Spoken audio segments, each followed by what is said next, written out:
नाज़रीन, आज हम सूरह नूह की एक नहायत बाबरकत आयत के ऐसे वजीफे के बारे में बात करेंगे जिसके मुताल्लिक मशहूर है कि अल्लाह पाक की रहमत से रिज़्क में कशादगी, घर में बरकत और परेशानियों में आसानी नसीब होती है। सबसे पहले दरूदी पाक 11 मरतबा पढ़ें, फिर सूरह नूह की ये आयत इखलास के साथ पढ़ें। फ़क़ुल्तु इस्तग़फ़िरू रब्बकुम इन्नहु कान गफ़्फ़ारा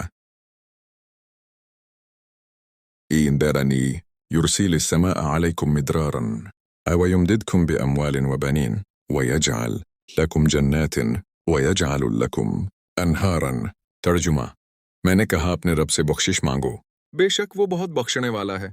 वो तुम पर आसमान से खूब बारिश बरसाएगा और तुम्हें माल और औलाद से नवाजेगा और तुम्हारे लिए बागात और नहरें पैदा फरमा देगा। नाज़रीन, इस्तिग़फ़ार अल्लाह पाक को बहुत पसंद है।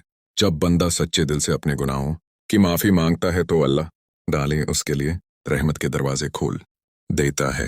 इसीलिए सूरह नूह की ये आयत रिज़्क और बरकत के हवाले से बहुत मशहूर है।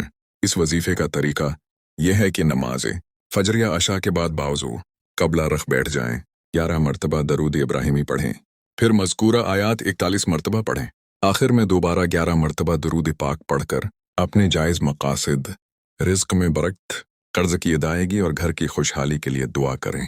ये अमल कम अज़ कम 21 दिन मुसलसल करें। इंशाअल्लाह अल्लाह पाक अपने फजल व करम से आसानियाँ पैदा फरमाएगा। याद रखें, वजीफ़ा सिर्फ़ एक ज़रिया है, असल कारसाज अल्लाह की ज़ात है।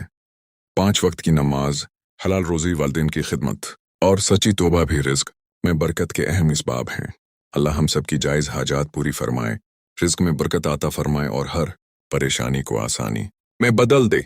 आमीन या रब्बिल आलमीन।